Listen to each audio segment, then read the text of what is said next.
Right now, the world is drowning in debt than at any other point in human history. Governments, companies, and households together owe $315 trillion, roughly 3 times the size of the entire global economy.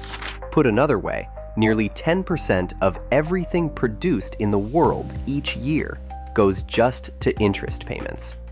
That makes today's economy not just fragile, but vulnerable to even the smallest shock. But here's the twist. Recessions, as painful as they are, may actually serve a purpose. They act as brutal resets, moments when waste is cleared, bubbles burst, and the economy rebalances itself.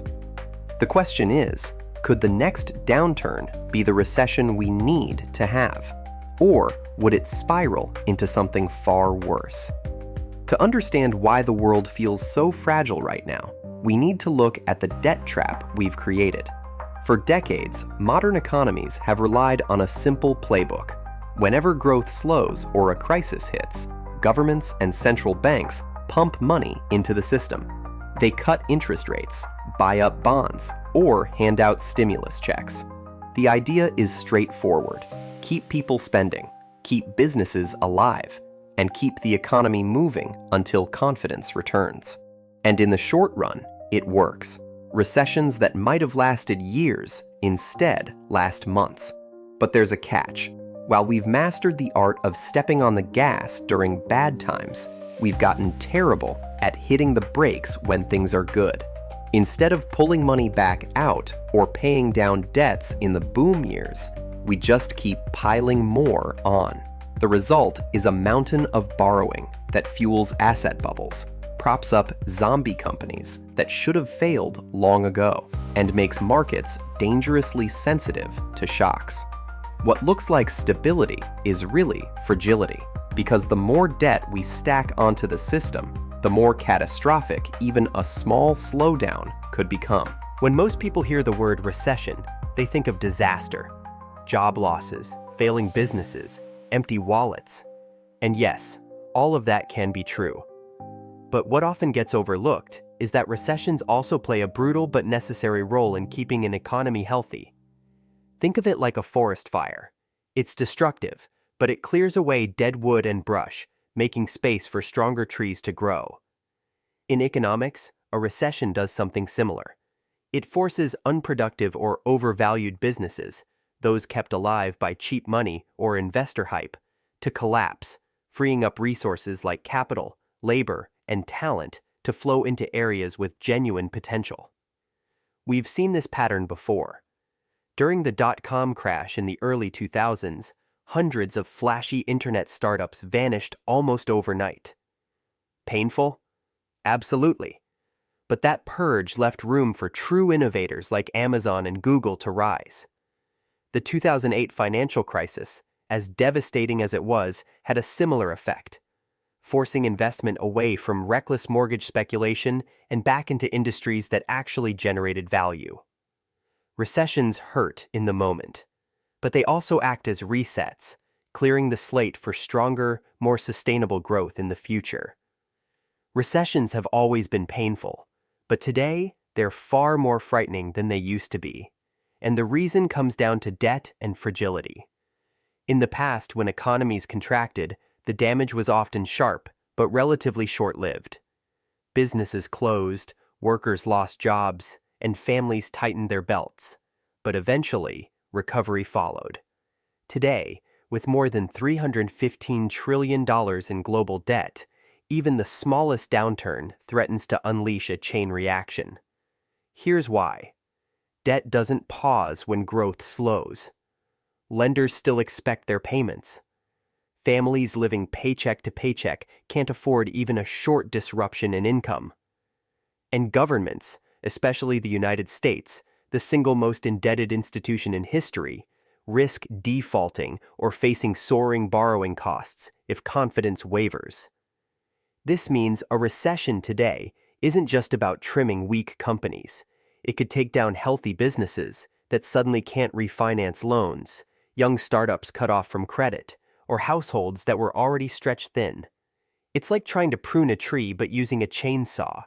You don't just cut away the dead branches, you risk hacking into the healthy trunk as well. That's why modern recessions carry such enormous risk. As if massive debt weren't enough of a risk, politics has added fuel to the fire. Trade wars, especially between the United States and China, have re-emerged as a major threat to global stability. Recently, Washington imposed new tariffs on Chinese goods, framing them as a way to fix trade imbalances and protect national security.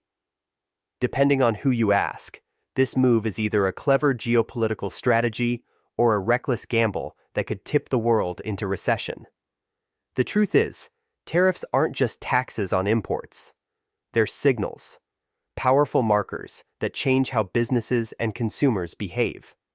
When tariffs go up, companies rethink supply chains, investment slows, and consumers brace for higher prices. More importantly, tariffs create uncertainty. And uncertainty is poison to an economy. Businesses delay hiring and expansion because they don't know what tomorrow's rules will look like. Investors hold on to their money instead of funding growth. Shoppers cut back, unsure if their jobs are secure. All of these small decisions ripple outward until the slowdown becomes real. A fragile global economy already weighed down by record debt doesn't need much to stumble. Trade wars might be the shove that turns fragility into a full-blown crisis. Here's something most people miss. GDP, the measure we use for growth, is only a flow, the amount of new goods and services made each year. Wealth, on the other hand, is a stock, the accumulation of everything we've already built. That means a temporary dip in GDP doesn't mean we're instantly poorer. If a country makes fewer cars this year than last, those already built cars don't vanish. But in service-heavy economies like ours, where value comes from things like healthcare, teaching, and financial work, once that activity stops, the value disappears immediately. You can store a car in a garage. You can't store a math lesson, a doctor's checkup, or a haircut. That's why modern recessions feel so brutally fast and personal. Economists often compare recessions to predators thinning the herd. The weak fall away, the strong survive, and the group grows healthier. But what happens if the predator doesn't just pick off stragglers, but wipes out half the herd? That's the risk today. With debt so high, even promising businesses could fail, simply because credit dries up. Families could collapse financially, even if they were making ends meet before. Entire governments could struggle to roll over old debts. Instead of natural selection, it looks more like mass destruction. So, is this the reset we need? Some economists argue yes. Globalization has overreached, speculation is rampant, and too much money is chasing too few real opportunities. A recession could be the cold shower the world needs. Others warn it's more like inducing a coma to cure a headache, too blunt, too risky, and likely to leave us worse off than before. The truth? Recessions are unavoidable. The only choice is whether they're managed with foresight or left to spiral out of control. Recessions are scary because ordinary people pay the price. Lost jobs, lost homes, lost confidence. But they are also the economy's way of forcing renewal. The real question is this: do our leaders have the courage to manage this reset carefully, or will the next downturn hit so hard that it burns away not just the weak, but the strong as well? So, what do you think? Is the next recession a necessary reset, or the most dangerous gamble of our time?